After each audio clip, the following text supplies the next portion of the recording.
Hello, everyone. Hope you're all doing well. And I wonder that why I didn't turn the lights on. Hang on.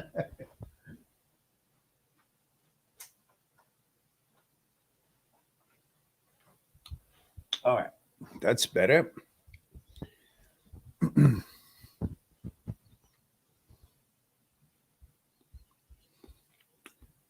All right, that's better. More light. You can see my handsome face. I can see it myself. All right. So, where have you guys been? How have you guys been? What's happening in your lives? What's new?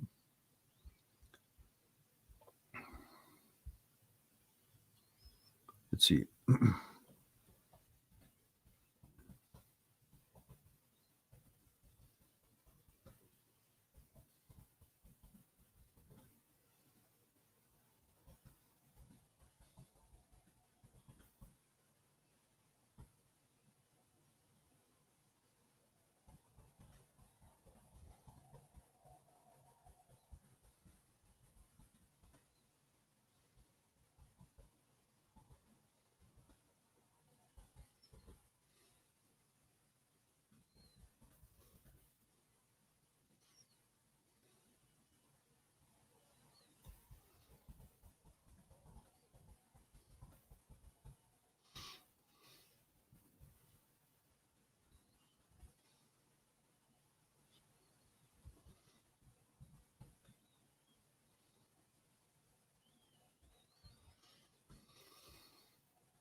Mona is here.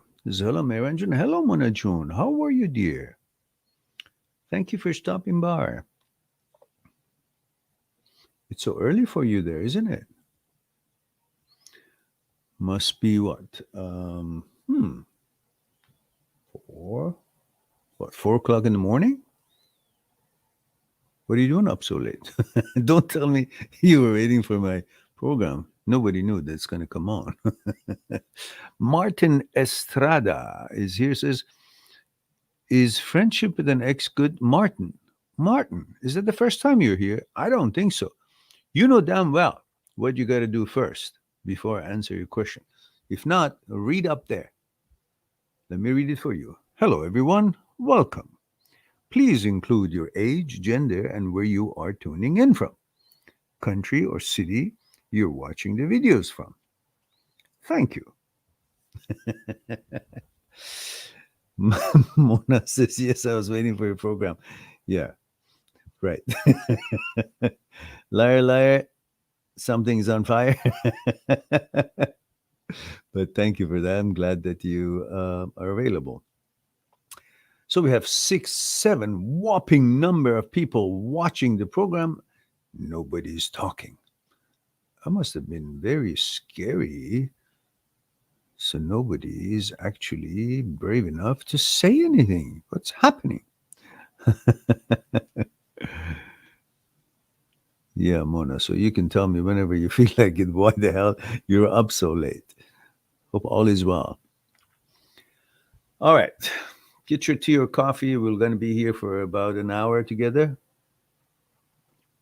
Hmm. Ah, I actually finished watching Boba Fett, the Book of Boba, the third week, third episode. It was very pleasant for me to relax because I just finished workout a few hours ago, had my dinner, made tea, watched Boba, and Boba Fett. Everybody knows about it. No, one of the spin-off the Star Wars. I guess this can go here. Okay.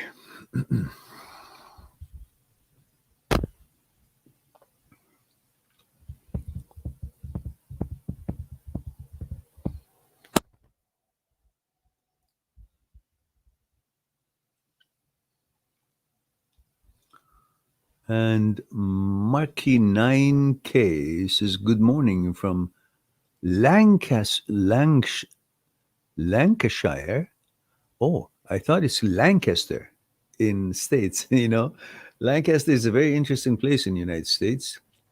It's the Amish country. I had the chance to visit it. I was there for a certain business, but it happened to give me an opportunity to kind of visit and have lunch in one of the Amish restaurants. And it was very interesting. I really liked it. It was very wholesome.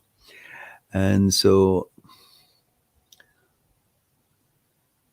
Martin didn't follow up with the request of the program, gender, age, where you're tuning in from. And Marquis is also forgetting about the protocol, but let me learn how to pronounce this. Lancashire.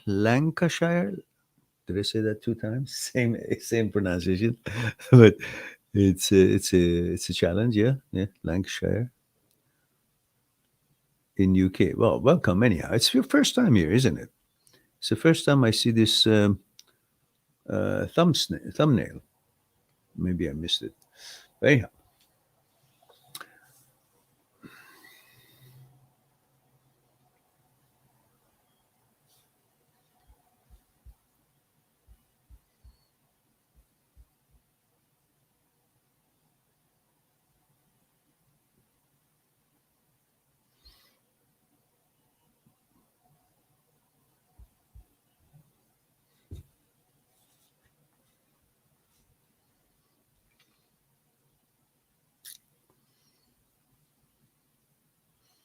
must be very early in the morning. What are you guys doing up so late? It's like 4 o'clock in the morning in UK.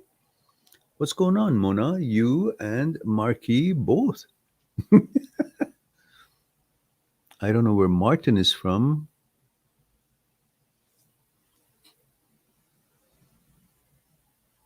By the way, can you guys hear me okay? Is there any static in the.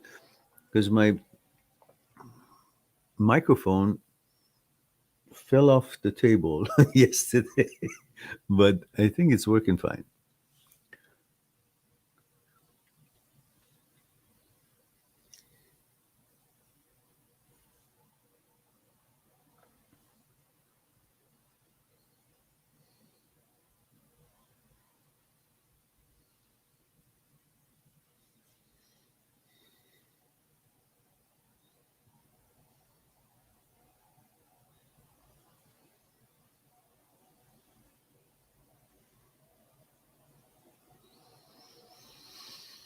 Mona says, I told you, Meranjun, I woke up early for you. Yeah, yes, darling. Thank you very much.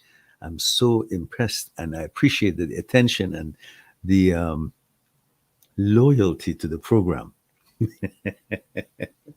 Even I didn't know I'm going to have a live stream tonight until just about, an hour ago. That's when I set it up. So if you knew earlier than me, then that's amazing. Anyhow, just imagine if you weren't here, we would be only 5. Now we're 6. That's something. So I don't care what brought you here. You're welcome. Please stay. I'll ask him to bring the second tea for you.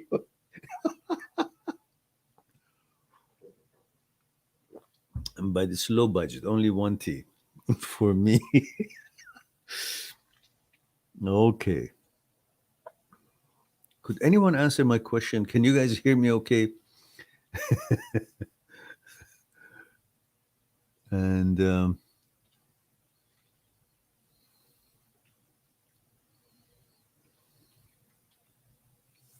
I think Martin and Marky just put a question in and left to their work because they don't respond to me anymore.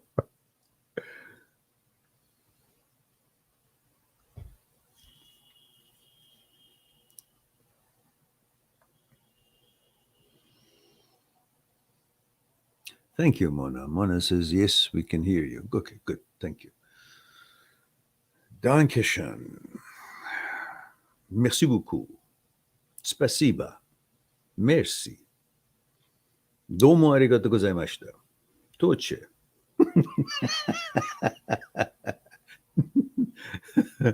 So what else? Let's having a little language practice. Uh, so okay, look like we have answered all the questions. It's time for me to wrap it up because everybody seems to have graduated from the class. No one needs me anymore. So maybe I can start asking questions from you guys. This is what happens when there's only a nominal number, I mean, a small number of people who know about our channel. Our busy day is like 9 people, and out of 9, nobody has any question. And Aaron is here. He says, "Hey, sir, good morning. Good morning, Aaron. 20 from Auckland, New Zealand. Um, Kia ora. Kia ora, Aaron. Thank you for joining us." Says, "I have recently started watching your videos, which are so helpful. I really wanted to know, how do you differentiate yourself from your HOCD?" Well, you don't differentiate yourself from HOCD. You differentiate yourself from the source where HOCD thoughts are formed, which is your brain. And for that, I have a playlist that is called Intrusive OCD, HOCD short videos. In that playlist, there are a number of videos that ever so brilliantly has been produced. Let me just blow my own horn. And I don't know what I was on or what I was smoking at the time I made those videos. They're pretty deep and interesting, and um, I appreciate what I've done because it has taken help from and cues from the movement of the psyche, understanding the relationship between thoughts and consciousness, how thoughts are born, and the role of neuroscience, and using in some videos, at least one quantum physics experiment that was done in a laboratory to prove that you are outside of the brain and brain does not include you and you're not the brain and brain is not you. Plus the fact that if you read Dr. Schwartz's book of brain lock, he has tried and clearly helped people understand the separation between brain and you, your thought and brain's thoughts. So in those videos, you will find the real place where you can understand that HOCD is irrelevant to you because of understanding the separation between brain and you. It helps to resolve everything for you. Instead of trying to prove to an organ, the brain, that I'm not this, what you're suggesting, I'm that, what I've always been and what I want to be, what my interest and inclination and identity is, and this, what you're saying is, instead of having this kind of a back and forth exchange of dialogue with an organ, which pretty much is road to our craziness, because we're trying, it's like you're talking to your intestine, or you're talking to your, that's a polite way of saying you're talking to your ass, or, or you're talking to your liver. It's no different. You're trying to prove to your liver who you are. The only difference between the liver and the brain is that the brain can make words and it helps you to communicate. There's a speech center among other centers that are there that makes you capable of speaking, making words, and thinking. And all that has been discussed, that we weren't able to think 40,000 years ago. We were living before this sophisticated brain was bestowed upon us. We were living for millions of years instinctively. Our brain didn't have the capability of making words or understand or speak or think. And therefore, obviously, we had no problems, no intrusive thoughts, no nothing. Why? Because we couldn't think. Everything was instinctive. And when things are instinctive, it's all according to what its actuality is. There's no interference or statics of meaning of the words to create confusion or some kind of a debating forum. Everything was instinctive. You would run, sleep, hunt, have sex, do whatever it was that you were supposed to do, and no questions, no thoughts. Thoughts are the roots of all problems. So once you understand that this brain that creates all these thoughts that makes you have to deal with the meaning of these, this brain is not you. So what it does and what conjures up is irrelevant to you. What's relevant to you is your choices and your vetoes. What's relevant to you is your values and what's in line with your values, that you're keeping them sacred and protected in your wise advocate, as Dr. Schwartz called it, or gatekeeper, as Dr. Phillipson calls it, or superconsciousness, as me call it. I'm not a doctor. so, so if you understand the concept, the truth, the fact of separation between brain and you, which has been discussed by Aristotle from 1,000 years ago, dualism versus materialism, where materialists would say there's nothing but something, like there's atoms and void. Either there's something or there's nothing. But dualism, we're talking about that there's something beyond the brain, beyond the material process, that the brain cannot even reach. And then the modern science today was able to actually prove it scientifically using neuroscience, that you're not the brain, brain is not you, you're not thoughts are not you, and that there's a separation between brain and you, and there are aspects of you and the mind that the brain cannot even reach. This is what sets you free, sets you apart, when you really understand the relationship between thoughts and the brain, and thoughts and you, which thoughts are yours, which thoughts are not yours.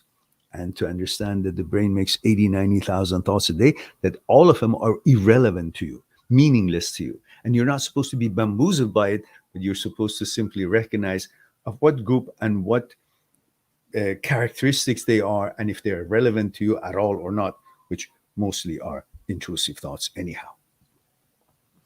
And when you also focus on the fact that all 8 billion of us on Earth have intrusive thoughts, but in the brains that are not in the glitch of OCD or HOCD, these intrusive thoughts shows up, and then according to the program and understanding of the components of the brain, which are responsible for the automatic shut off of what something is not in line with your values, such as caudate nucleus in the striatum in basal ganglia, its job is to shut down the intrusive thoughts that are not in line with your values.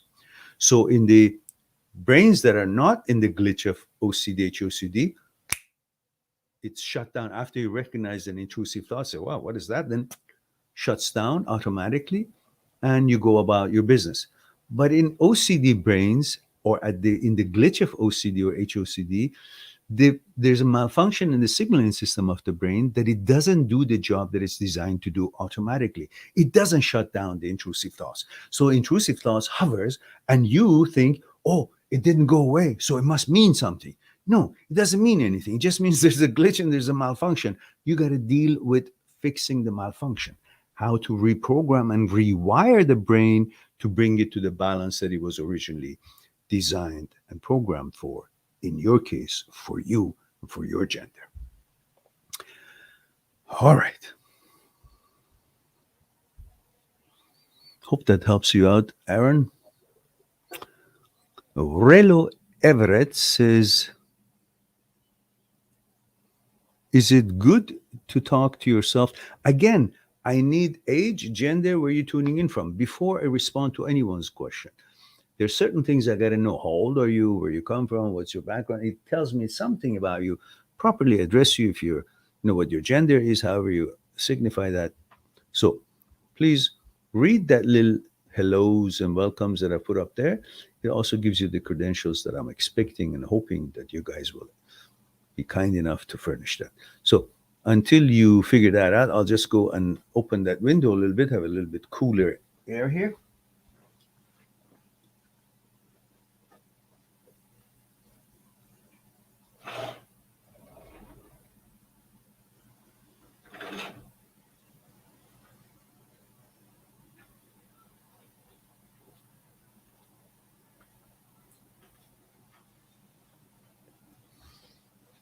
All right. Relo says male 30. Yes. Where? Where are you watching this program from?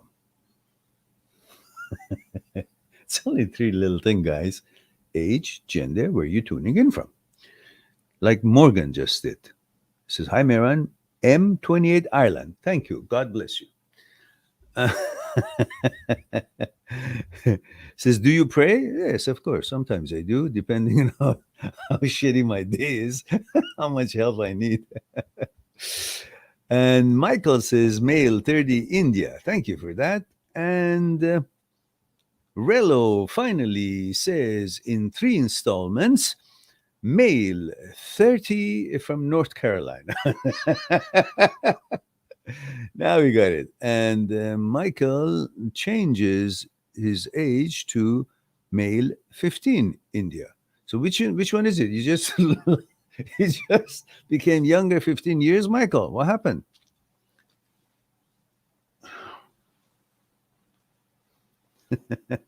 He says not 30, autocorrect. Yeah, okay. Sorry, no problems. All right. So let's get back to Relo's question. Relo says, male 30 years old from North Carolina says, is it good to talk to yourself? It's okay to talk to yourself as long as you don't answer yourself. Then they might take you and put you somewhere that you might not want to go. So you can talk to yourself. I talk to myself. It's not bad at all, especially in this time and that you're supposed to be 5 million meters away from each other and put so many different diapers and so on your face to the point that you can't breathe. Now let's forget about the fact that this thing that they're all scared about is submicroscopic. So if you have something here but you can breathe, that means air goes through. If air goes through, submicroscopic goes through much easier. So what the hell is the purpose of this? I don't know. But apparently somebody had to make money by making these things, and these are all probably pre-planned. New millionaires and billionaires are made out of nothing. So I know that was lots of shitheads are in power today, and they're wielding whatever they're wielding. However, so it's good if you're actually contemplating loudly, so you can hear yourself and you're kind of analyzing things. But again, it depends on what is the conversation. What kind of topic are you talking about that you're talking to yourself? So otherwise, if it's under some kind of a spooky situation, you might want to talk to your psychologist and say, sir or madam, I talk to myself and I don't usually have an answer for it. So, all right. But in general, yeah, why not? I talk to myself too. And it depends on your character. If you're friendly with yourself, you don't take yourself too seriously, you can talk to yourself. Of course, why not? And Aaron says, thank you, sir. Much needed advice. I'm really intrigued to know that does too much dopamine hits can cause or can be factor for OCD and anxiety. I don't know if that dopamine hit is hit naturally by you being active in hopeful processes and projects and procedures, in happy experiences, that it's happy actions, those actions themselves, whether they come to results you're looking for or not, regardless, they would uh, have the brain secrete dopamine. So it depends on if it's a natural secretion of dopamine because of these activities and projects coming to a good ending or good fruition or not. Or if you're creating this dopamine by some kind of, I don't know, mind enhancement drugs or whatnot. I have no knowledge about that. And obviously, they are a detriment to health, and they do manipulate the cells in the brain and the neurons and their behavior. And so, obviously, you could end up getting stuck in some certain kind of thought patterns or visualizations unnecessarily, or which when you're not in control and you can't figure it out. So I always discourage using any kind of a mm, drugs or any kind of a mind enhancing substances. And so perhaps that is what you mean.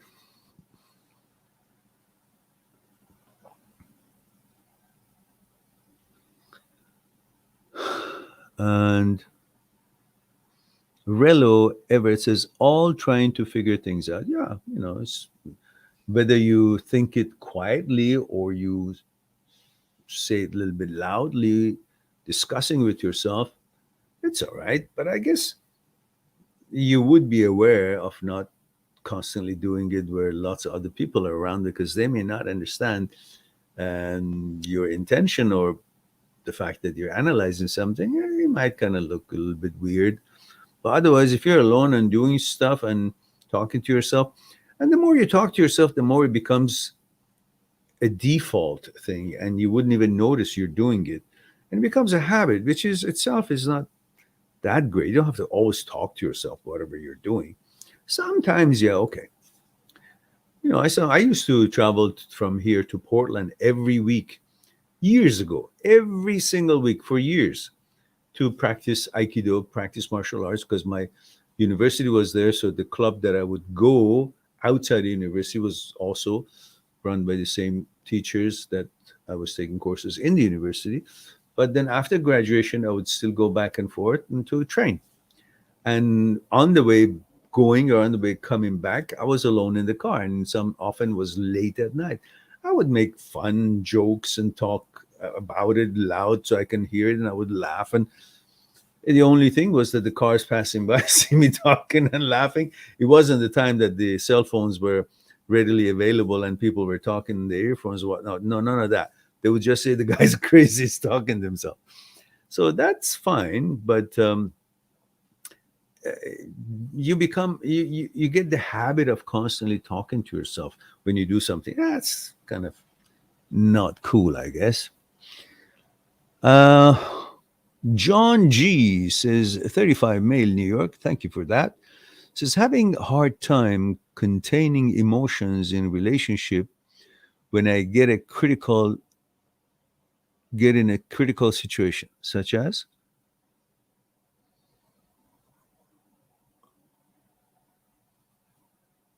John says made a complete ass of myself with X. She changed the N missing, I guess. Yeah, she changed her number and blocked me on everything. Her mother even contacted me, warning of police. Oh, what the hell did you do? when stuff, when tough topics came up, was doing long distance for 3 years. Uh huh. Long distance for 3 years? John, are you out of your mind? What for? What do you gain for 3 years talking to someone and thinking that you know them by that 1 hour that they're all spiffied up and are the best behavior? on Skype. You don't see them really active in real daily life to see how they negotiate challenges, to be able to see their character. It's only just, all smile and good and nothing, no need of for each other or from each other, or nothing you guys offer to each other other than a bunch of words and, I love you, I miss you, and all that. Okay, you guys are horny, you haven't seen each other, so you always talk sweet to each other. But 3 years of it with no plans of actually seeing each other, I don't know, maybe you guys have seen each other. But what did you say? What was going on? Says she told me she lost feelings after complicated relationship. Complicated relationship. 3 years. 3 years. That's not a relationship long distance. It's just fooling yourself that there is somebody that you're kind of getting your sexual excitement out of the way by talking. I have a girlfriend. That's not a girlfriend. Eventually, you would want somebody with her mental and physical presence whole close by, so you can touch and feel, go for coffee and discussions, and be intimate with when it's appropriate for both of you. And the same thing, she would eventually want somebody nearby that she could, I don't know, do whatever it is that you think they would do. So naturally, one of you or both of you eventually, after a few months, give up, get tired. You want the real thing rather than just, oh, hi, honey, how are you? And then nothing, no touching, no kissing, no sex, no nothing. You get frustrated, and then you get at each other's neck for little things and be so um, concerned about the relationship with others, both of you would be, and you'd be jealous in a way because you say, well, I'm the one who's expressing all these emotions, and you're expressing these emotions to me on Skype, and suddenly you're with somebody else, and all that can go. So I maybe that's a blessing that it happened and you finish it, no big deal. But anyhow, what was the story? That she complicated relationship. We lived together for 8 months. I don't understand. It's living together or long distance? I don't know what long distance living together means. Says initially we had plans on getting married. Okay. Maybe, John, I'm going to go for another question here. You can maybe put the story together from beginning to an end so I can follow. So we lived together 8 months right away, and then it became long distance, or it was long distance. Then we lived together 8 months, then became long distance, separated, and so on. So that would be something. Or perhaps you want to go on my site, mindthatseekstruth.com, mindthatseekstruth.com. Make an appointment for us to explore this one-on-one on Skype and see what it is that you're concerned, and then we'll explore it together that way. Aaron says, sir, can you give us a quick advice on how to deal with dark, intrusive thoughts? Intrusive thoughts are all dark. I haven't seen a really bright, intrusive thought. I'm going to kill you, but softly. It says, dark thoughts which kills the joy and freedom of imagination, and always portrays the negative side of that imagination. Well, that's the OCD. That's the overactive amygdala that is constantly sending danger signals when there's no need for it. That's the signaling system glitch that, the amygdala comes from old times, millions of years ago, when we were living in jungles or wherever, and sound of a twitch of it, branches of the trees or whatever, steps coming, that would be enough for amygdala to send the danger signals for us to be shooting away as fast as we can run and get out of the way. Who knows, maybe it's a dinosaur after us, or some kind of, I don't know, some kind of a tiger of that era. So amygdala was responsible to actually save us, and we were we survived because amygdala was very, very accurate and very sensitive. But now that all those sort of dangers have done and gone with, pretty much, there are different dangers now here, but in different echelon, the amygdala sometimes hasn't worked itself down. It's still as sensitive as ever, to the point that even sends signals when there are no danger. That's the glitch. And therefore you react to a danger signal, emotional danger signal that showed up, but there's no narrative, there's no scenario for it, there's no script. And then, so the danger signal has come, emotional danger signal has come, there is no script for it. Frontal cortex starts making a script for it to fit the signal that has come through. And it's going to pick some kind of a topic. It could be anything. Could be a sexual topic, could be harm topic, it could be some kind of a extraordinary, unacceptable topics that announces danger or creates that kind of a atmosphere.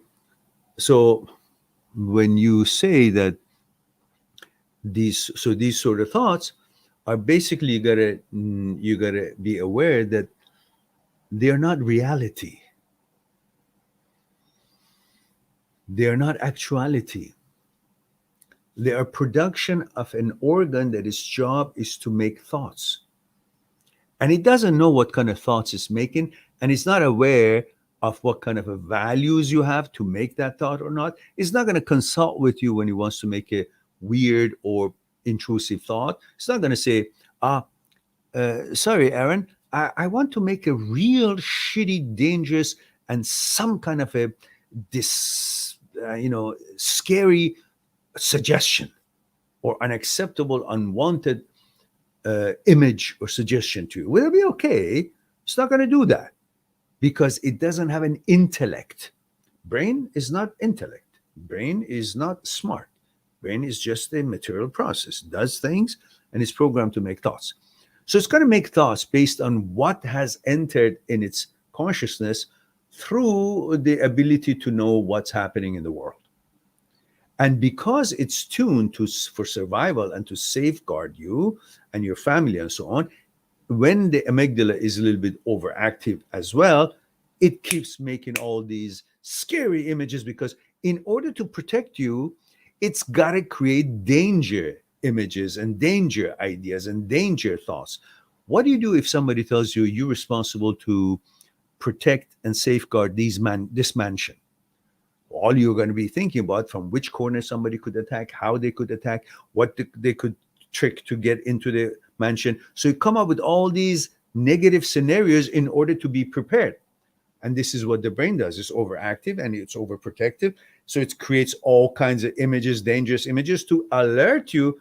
But because it's malfunctioning in signaling system, it keeps sending too many of these danger signals with no script, and the scripts are made for it to match the emotional danger signal that is sending, and creates havoc in you, which none of them are actually true. So recognizing that these are brain's thoughts, not yours, these are intrusive thoughts and illusions, not actuality, then you separate that production of the brain from the actuality of what life situation actually is. And then you simply recognize the intrusive thoughts, call it for what it is, intrusive thoughts, not me. And then you, after that recognition, your awareness that there's an intrusive thought, there is no actual problem or danger here, then you go about your business. That's in a nutshell. All right.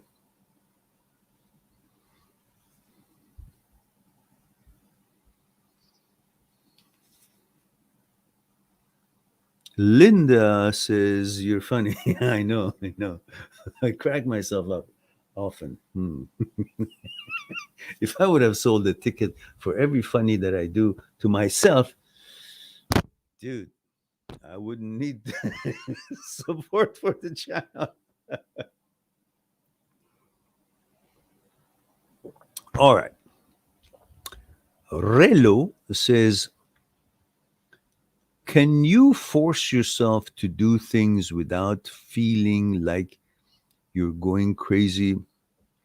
You've got bad case of OCD probably because you find justification without any actual evidence for that justification, but you've convinced yourself that there's a justification without any script to it that I should do this, whatever it is, you know?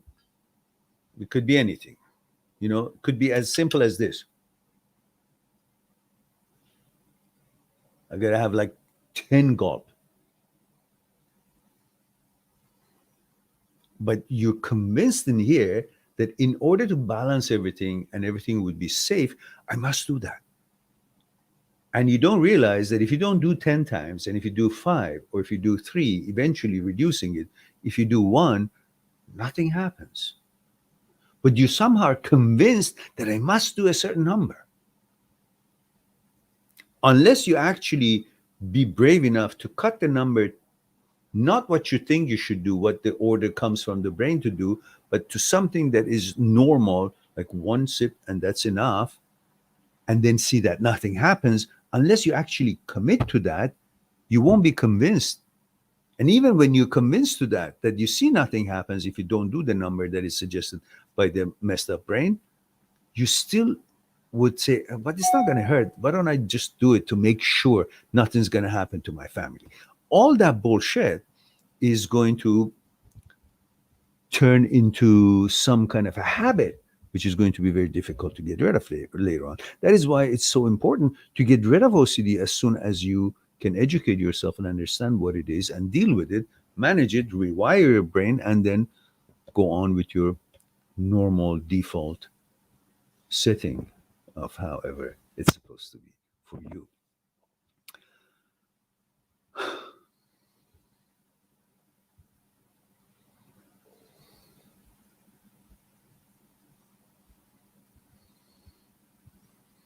Rello says, I wake up in the morning feeling I have to do something. And if I don't do it, I feel bad. Yeah, that's right. That's the time you say, fuck it, I'm not going to do it. Why?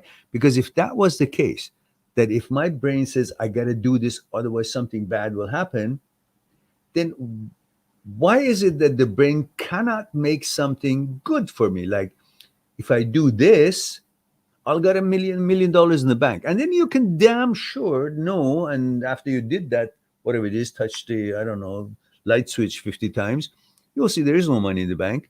It's all bullshit. Then at least the jig is up and you catch the brain with its bullshit and you stop believing in it. And you will never be convinced again because say, hey, why is it that it's only bad things are threatening to happen? Why doesn't it say if you don't do this, then I won't give you $1 million, and if I do it, it will give me $1 million? But it doesn't happen, does it? It's always about negative things.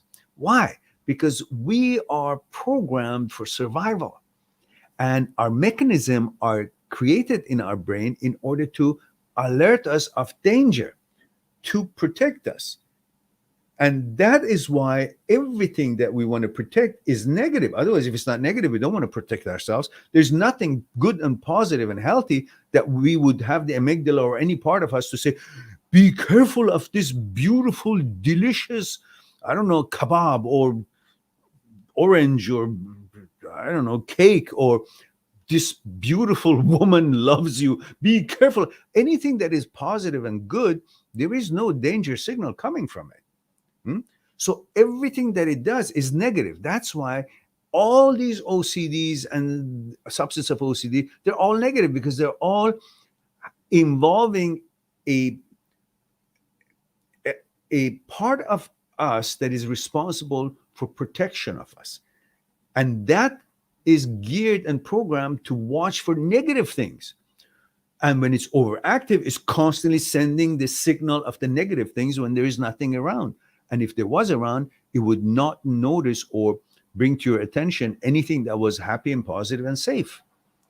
So obviously, amygdala, who is designed to save you and protect you, when it goes rogue and malfunctioning or overactive, is constantly sending negative signals, danger signals. That's why in content of the words or intrusive thoughts, it's always about something that you're not interested in. It's not in line with your values. It's not something you would welcome it. It's unwanted. All of that makes you have to now be bamboozled and deal with it, because everything that comes from amygdala is not to inform you of something good is happening. It's inform you something bad is happening or might be happening, or a signal for danger of that thing, even when it's nothing happening. So when it's nothing happening, it's not going to send you good signals. Still, when it's malfunctioning, even if nothing's happened, it's going to send you negative signals. So this is why it is important to try to understand this as soon as you can. So before it becomes an expected behavior or a habit of dealing with these things without you questioning it to try to get rid of it or fix it, you got to try to educate yourself on these business of OCD and overactive amygdala and the rest of the subsets of OCD, including HOCD, to help yourself.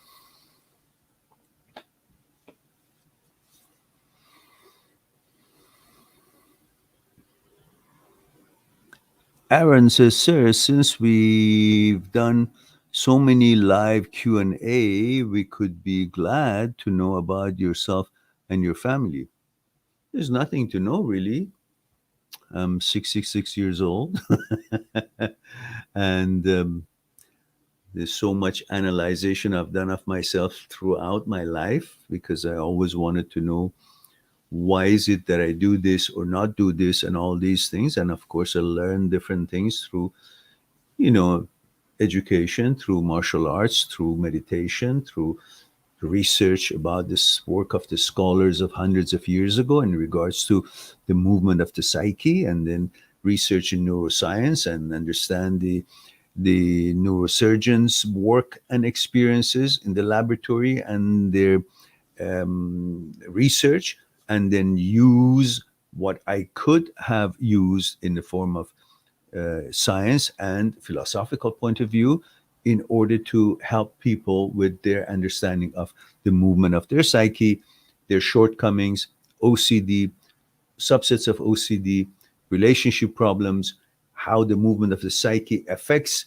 the emotions that we feel after a breakup, and the challenge of the relationship, and how we can understand the thought process after breakup, the role of the consciousness during or after the breakup. What about the anxiety? What about the role of ego, pleasure, desire?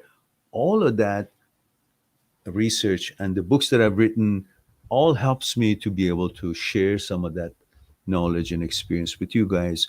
And that's pretty much, in a nutshell, is the story, at least some part of it. Dan Louise says, what do you think? No soup for you. I got to know, first of all, age, gender, and where you're tuning in from. And then I at least know something about you. So,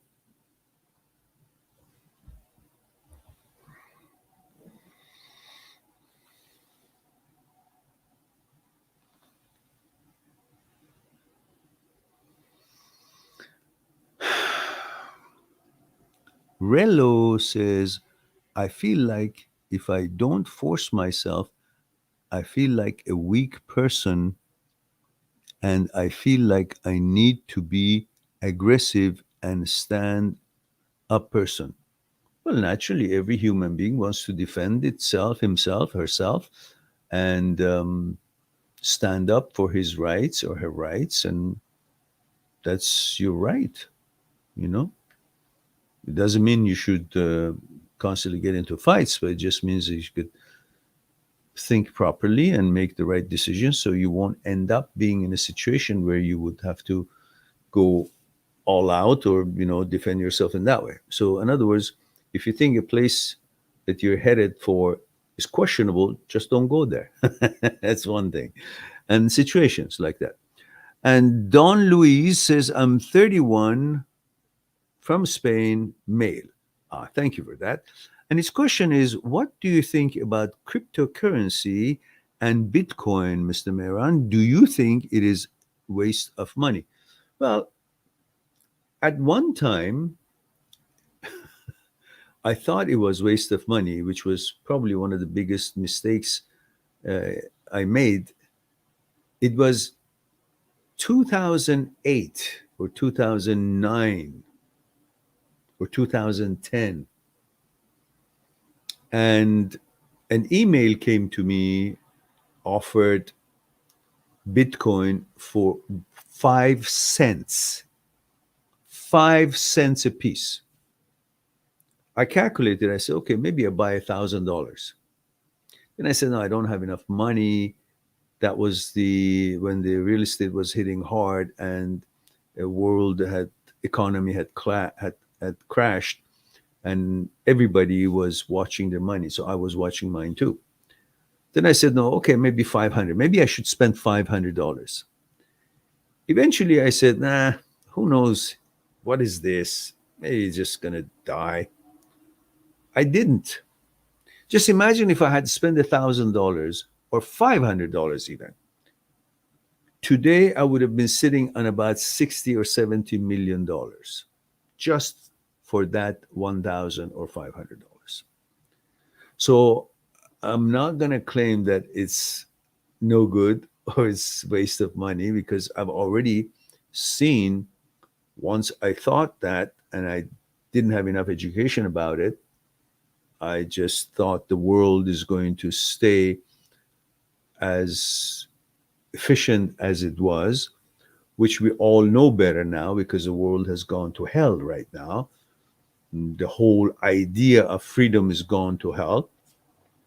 Right here in Canada, we don't have freedom that we had 5 years ago. The ruling party is ignoring the freedom of the people, and they think that anybody who voted for them, they voted because they announced that they're going to take our freedom away, and then people voted for them. There was no such announcement. There was no such declaration. Otherwise, people would have not voted for them at all. And who has given permission to any government today to come and take the freedoms away? Nobody. But the governments are breaking laws in order to, they're making new laws in order to break the laws that are already in place and protecting people's rights. So who gave the mandate to these governments to come and actually come up with new laws that breaks the old laws that was protecting people's freedom in order to do whatever the hell it is that they want to do? So the world has changed. Hmm? And we didn't expect that. And I don't know where I'm going with this because I started somewhere and I lost train of thought. I think I was trying to say that we thought, because I thought that the financial world will stay stable. And as it was, didn't know the currencies eventually come up and become one of the reasons that these idiots are all taking the freedoms away from people because they want to try a total control. And eventually that would be possibly through digital currency. So I don't have enough knowledge about it, but from what I see, cryptocurrency could be some instrument, a valuable instrument. The rest of it, I don't really know much. Linda says, oh, before that, Dan says, glad you did not buy the Bitcoin cheap. Otherwise, we would not be enjoying your your streams. Oh, that's for sure. God damn it. That's for sure. I wouldn't be sitting here. I'd probably be in Hawaii sipping pina colada without alcohol. Tea. But I guess not, because I couldn't travel anyhow. Because only jabbed people can travel. All right. Linda says, Linda Catalano Linda, are you talking to yourself? Linda says, Linda Catalano, have you ever been to Thailand? I don't know. Let me ask Linda. Linda, have you been to Thailand? There's a question for you here from you. But if that's supposed to be for me, 9. In fact, 9.5. It means no. That's one of the places I haven't been, actually. I've been to many places in the world, but not there. And uh,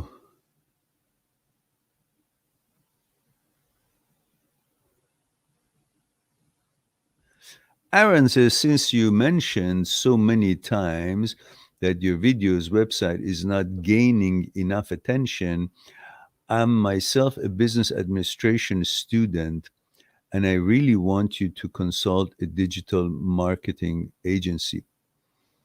Yeah, but Aaron, that costs money. And the channel doesn't make much money. My consultation, of course, that's a different business. I would have to invest. And if these people are not charging an arm and a leg and they're reasonable, I wouldn't mind. But I'm telling you, this is about tagging and algorithm of YouTube. And it can simply be as easy as promoting the channel and some monthly fees for, from Google to put the clips that I can make, 30-second or 1-minute clips to advertise in front of any other successful channel, just like the advertising on my channel. I can be advertising on somebody else's channel, and maybe that will help, exposure for the channel. And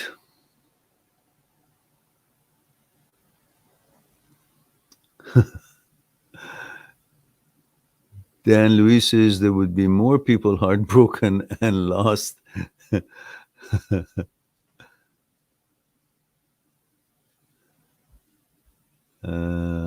And yeah, if I had bought Bitcoin, I wouldn't be doing this. And or obsessing. Yeah. And Chuckster says, hey, Mehran, I came in at a very depressing time, it seems. No, it was just a momentary lapse. Momentary depressing. And where the hell is your credentials, Chuckster? Just because you're Chuckster, you think you don't have to introduce Chuckster? I know, what is it, Missouri? Somewhere in MO, I remember that, I think. But the age, I forgot. And Linda says, funny. Yeah, I know. You started it. This is Linda Catalano. Says, Linda Catalano, have you ever been in Thailand? I don't know. I'm not Linda Catalano. And, but no, I haven't. Linda says it's 12 a.m. in Michigan. Come on earlier, 8 p.m. would help. I did come on earlier. I mean, I was here at 8 p.m. It's now 1 hour. You're 3 hours ahead. It says, come on earlier, 8 p.m. would help. Oh, earlier than 8 p.m. Yeah, come on. You shouldn't. Yeah, I guess you want to say, if I come on live earlier than 8 p.m., it would help. Yeah, but if I do that, then it would be 8 o'clock in India. And Philippines, maybe they would make it. Yeah, they would make it. But then I wouldn't be able to hit Middle East. I'm trying to fix it in a time where it could hit most of the places that is not North American time zone. So if I come earlier than 8, like 6 or 7, it would work for North America. But outside of North America, like Europe would be all sleeping. I wouldn't get anything there. Right now, even I don't get anything from Europe because it's like for only some people who happen to be up, like Mona was. she probably got up to get some water or something, saw me talking, said, okay, let's say hello. Or she knew that tonight there's going to be some kind of a live streaming. And there was another person here that he didn't stay with us after his initial question, which was, I think it was Marky from UK, Lancashire, UK. Yeah. So, and then, so, yeah, that could work out. I should just, if it would warrant to have more of different time zones, and I'll have maybe 2 times a day, one like about, I don't know, 1 or 2 in the afternoon, or 5 or 6 in the afternoon for North America, and then one at 11, 10 or 11 for Middle East and so on. But it's kind of a little bit challenging right now because my neighbor is a lady that the walls are very thin, and she doesn't like to hear my voice that carries through. And since she has this, like, our steam leader of the country has managed to create a severe division between people who have been and the people who haven't been. So my neighbor feels that she needs to throw garbage into my unit through this mail slot, just in case she finds anything in the hallway, and she assumes it could be mine, and she doesn't want to have my germs because it could be some kind of a new variant might somehow. Yeah. So anyhow, it's a our steam leader has done a great job of trying to divide and conquer, and hopefully uh, he will be proven wrong in the next election when he would be ousted out of the government, and hopefully it won't be too late by the mess that they're putting together, taking our freedom away one way or another. I've heard they want to now change laws to take our all freedoms away. It's fascism all over, like what our fathers and forefathers and relatives and from all around the world who went to war and died for freedom and to bring in the values and the lifestyles that we enjoy today. These people right now in different countries are all united. The same very people that had a hand, their governments, their countries, not these idiots, had a hand to free the world from tyrants. They're now putting that system of fascism back. And I wonder if people of the world would wake up and unite and not simply allow such illegal changes of laws, articles of law to take place by voting these people out of office. So we will continue living in a country where the rule of law exists, not unlawful changes of law in order to break laws. Nico Metushi says, Happy New Year. Nico 42, mail from France. Oh, bonjour. Bonjour, monsieur. Comment ça va aujourd'hui? And says, happy to see you again. Bonne année, and happy to see you as well, Nico. And we have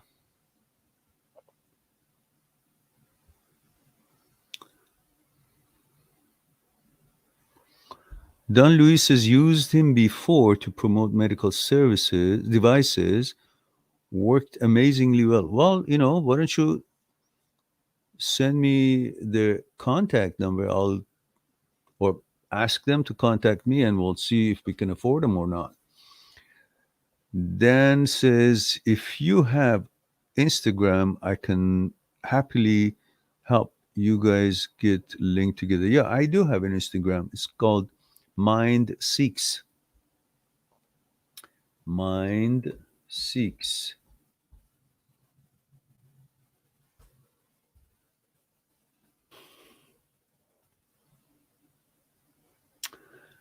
And John says, why is it hard to meet new people in person? Well, we can't go anywhere. Everywhere is shut, If you've got this here, you can go to this place. If you got it here, you can go that place here. If you've got it here, you go.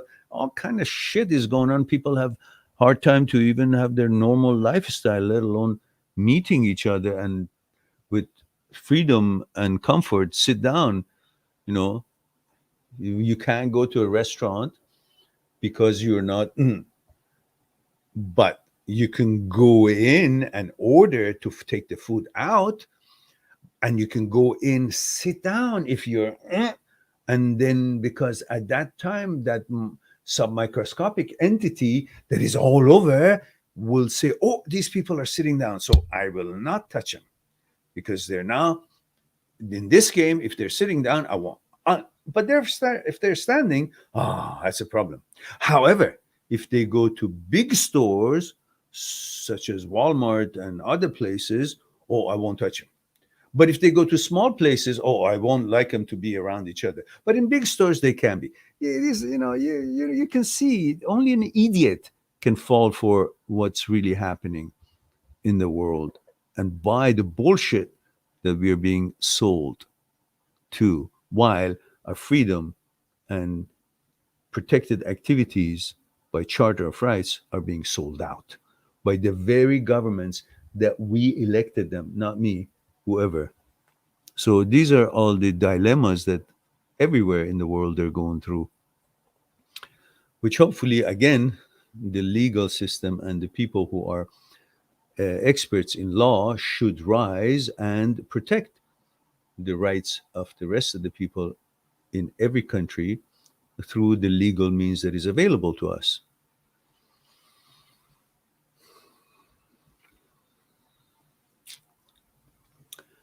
And John G says dating apps suck. Linda says the hospital I work at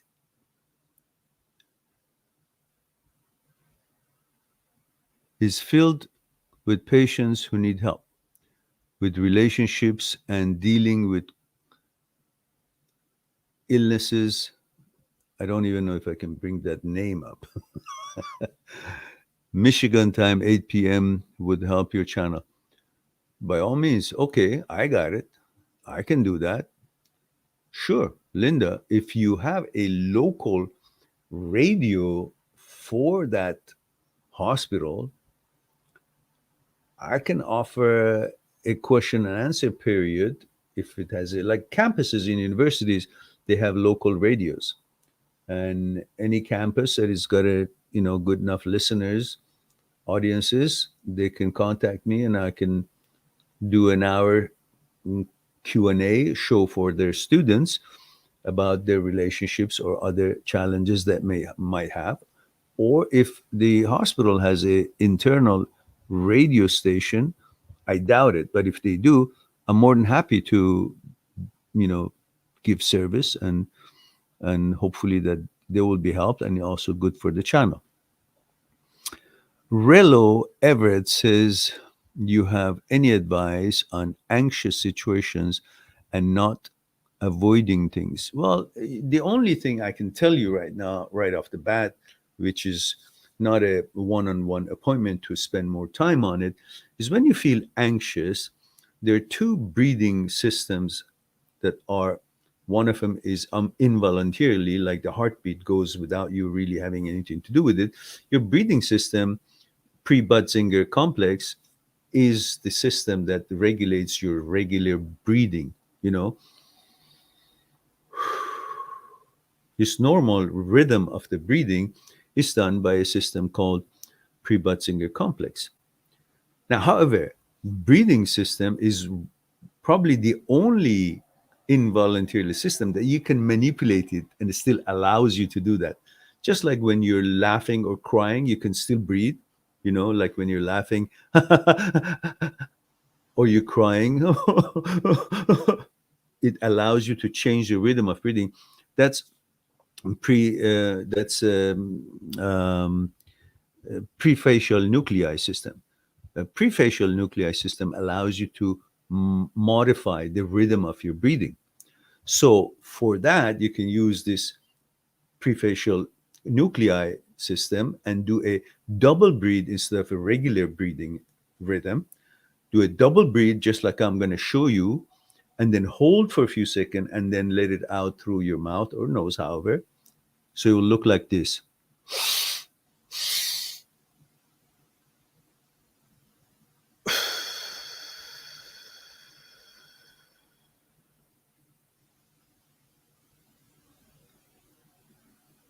When you do this double breathe and hold and exhale, it is pretty much like what the psychologists do for a person who is in deep depression, can't get him out. So they give him a shock, electric shock, kind of jolts the person out of that mode, puts it in a level road that it can walk towards other opportunities. Same thing, when you feel anxiety and depressed, you got to break that cycle by giving yourself this localized kind of a shock, but through the breathing rhythm, which allows you to get out of that anxiety mode and changes the function of the brain and brings more of a good feeling, which increases the dopamine, and suddenly you're in a different mode. And that was the worst time for me to do that exercise because there was a smell of this cooking with lots of oil in it, and I breathed that whole damn thing in. it it did actually jolt me out, but it took me somewhere else, somewhere very oily. So and Christian Vasiliev says, "Hey, how are?" Question mark. Hey, I don't know. Hey, I need your gender, age. Where are you tuning in? He says, I'm 16 from Bulgaria. Thank you very much. I see that. And last night I had a scary thought about suicide. Really? Why? What do you think you're going to gain if there's such thought shows up and you actually sit there and watch it? Whenever such thought shows us, just say, fuck off. I've got things here to deal with and accomplish and enjoy, regardless of what you say. If I ever listen to you, goddammit, what am I going to get? I won't even be here to be able to do any change in my life. And when I'm wherever it is, I don't know where it is. I'm not going to take that advice at all. So such a intrusive thought shows up. Just tell them, fuck off. That's it. Why? Because each one of us naturally, eventually, gonna be at the end of our lives. No hurry. We're gonna go there anyhow. So what's a hurry? At least I know what I'm doing here. To some point, I can see, I can do things. The other one, I don't know. So I'm not gonna, let go this just for what? I won't even know what the effect of my action would be, even if I'm so stupid to do that.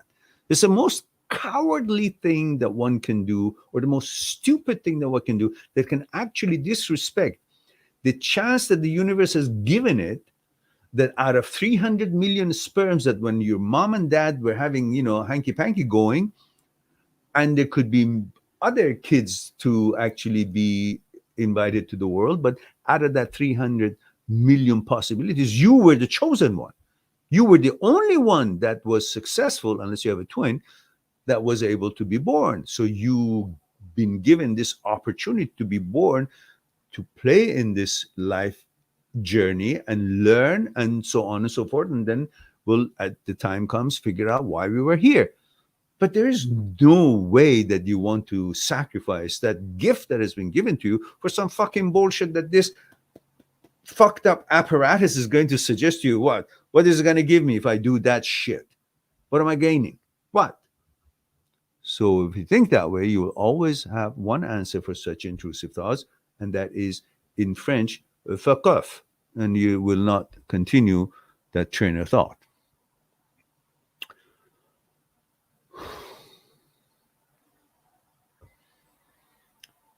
And if that is something of continued concern, you talk to your parents and make sure that they will make an appointment with your psychologists, and to be able to help you to see that such intrusive thoughts are of no value, no positive will come out of it, and everything that you're capable to make changes and make a happy life for yourself while you're here will be gone, and you have no recourse. That's the end of that.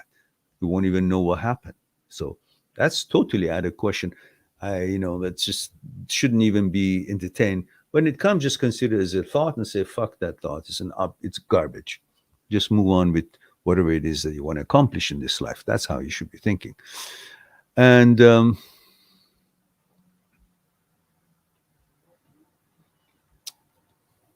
Linda says, tell John lots of women work at a hospital, all ages, 20 to 70. Good luck. John, what did John say? Who's John here? Oh, John, dating apps. Oh, I see. You just told him. Uh, Don Luis says, sure, would be happy to help you out. Found the contact through years of trial and error.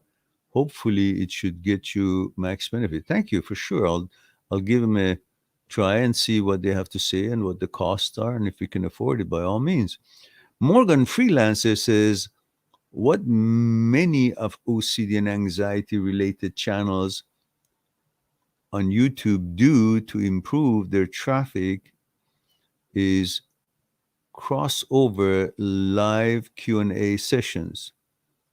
This introduces both parties to one another's audience, thus driving up the numbers of subscription. Well, Morgan, when a channel is actually successful, which I actually don't know of any channel who has the quality of discussions as we have, but let's say there are many channels that they don't share what we information that we share here, but they've got like 800,000 subscribers, 500,000 subscribers. Now, if they're successful that way, there would be no way in hell that they would want me or any other channel to share that audience. Think about it. If they're successful, why would they want me to go in there? Why would they want to be helping me? Unless they have a different mentality, like I would help other people, and I have done. But in reality, if they are successful in their rights, whether they have a quality show or not, they would not want to share it with some other channel. Plus, I'm not so convinced that I have found a channel that has qualities that I would be proud to sit in the same, table with them, unless there are a few channels that I know and I respect them, but they're just as small as mine. So most of us, as small people who have good quality contents, don't seem to get the love and the attention. But the hooplas and the bullshitters seems to be getting lots of them. So if I come across any quality channel and they're willing to collab, by all means. That's not something that we never thought of. It just never came up. And Don Luis says, aha, I don't know what that is for. I guess time has passed. I don't know what I've said that was funny. Anyhow, thank you for that. And Morgan says, get in contact with some of these YouTubers and ask them if they are willing. Yeah, okay. Yeah, we just talked about that right now. And again, we have one of these weird comments, vyn.fyi. I don't know what that means. This is just nonsense, I guess. Some kind of scam or spam. Christian Vasilev says, the thought came when I was watching a tribute to a streamer who committed suicide. Yeah, these things are intrusive thoughts that because something is you're watching and then the brain catches on and brings the idea, which totally you're not up for it at all. And I'm sure you don't entertain it and you have no interest in it, but it does create that kind of an image or that kind of a suggestion, just like an intrusive thought, because it is an intrusive thought. So it's the same. Doesn't matter what the content is. It's an intrusive thought that is irrelevant to you. Just because something shows up into your head doesn't mean it has any meaning or you should look for a meaning. You just recognize it for the category that it is, that says, oh, that's a nasty thought. Oh, that's intrusive thought. Oh, that's OCD. It's not me. And that's some kind of a suggestion or image or a thought that I want to have nothing to do with it because it's not in line with my values. And regardless of what shows up, I'm always in power because nothing without my permission can ever see the light of day or become an actuality. Any of these virtual thoughts and images and suggestions, intrusive thoughts, they can have no power because I'm the only one who can allow something to become actual or not. So I roll with my vetoes and choices. I'm the only one who has the power between me and the brain that can have the power of vetoes and choices. So the rest of it is bullshit, is barking off when they're not the master. They cannot turn and allow anything to happen. I am the only one. So these intrusive thoughts can come and go, and I pay no attention to them, especially when their quality is not in line with my values. That's how you deal with it, and you go on. And Christian says, I'm going to talk with my psychologist tomorrow. Good, excellent. And Rello Everett says, lol, I don't know what for, but I'll take it. That's fine. Morgan Freelancer says, many of these channels related to OCD have around 50K subscribers max, but both channels can benefit from this strategy. Yeah, if they are in line in the quality of the content, yeah. Yeah, no, you won't gain 10K subscribers, but yeah, it's a relevant suggestion, and thank you for that, Morgan. But I'm looking for more of a possibility that we could have a marketing plan for the quality and the type of information and quality of content that we have here. That would be the first choice. Okay.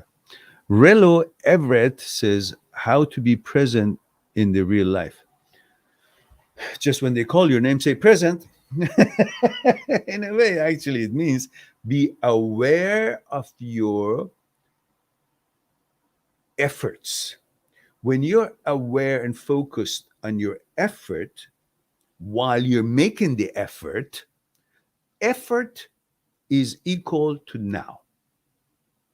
When you're doing something, that's happening in the present moment.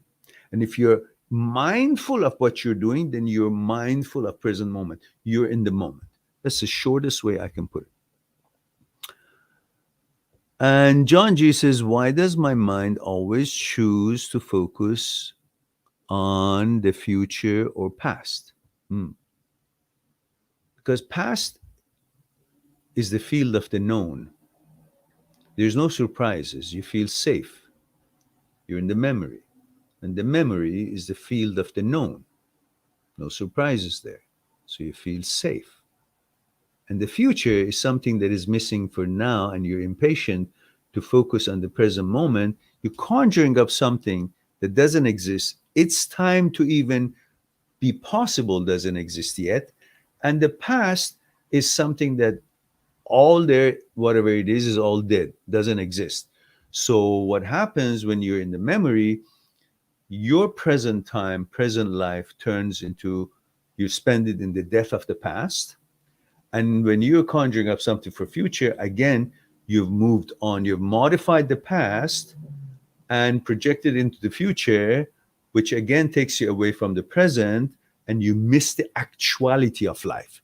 So you must focus on the present moment, your efforts and what you want to accomplish in the present moment, so you will be actually living in the present moment as in the actuality of life, rather than death of the past or non-existence of the future, which neither one can bring about anything other than some plans that you might have to accomplish something in the future. Other than that, it's just waste of life.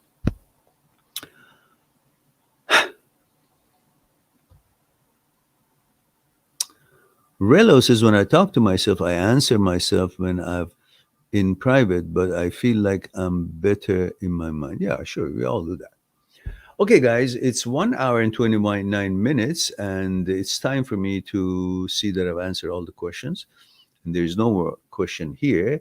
And we've hit the number 13 jackpot. So we have had an active evening, especially towards the last hour.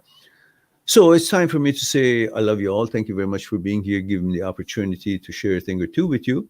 I look forward for our next live stream, which hopefully will be, I don't know, sometime tomorrow. Definitely, I need to just have some tea and relax my mouth with rambling on and talking so much right now. So, in the meantime, be good to yourself and to the others. I'll talk to you soon. Bye for now.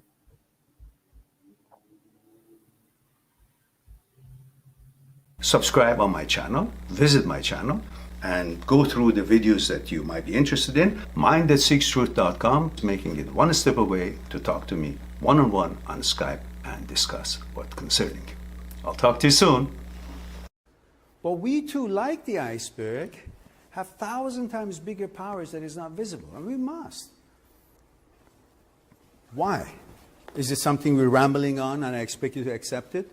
Or is there actually another power within us? Would you come and help me out? Okay. What I want you to do is put your hands underneath my arms and just lift me up. There we go. Okay, now, that's my physical part, right? Same thing, again, with that. Just want to see if there's any difference. Go ahead. Now, go ahead. Now, this, go ahead, when you're ready. Go ahead. So you see, this is different than what he was doing, and I'm not really doing anything. You convinced? Yeah. So are you guys convinced that there is something other than, thank you. Thank you very much.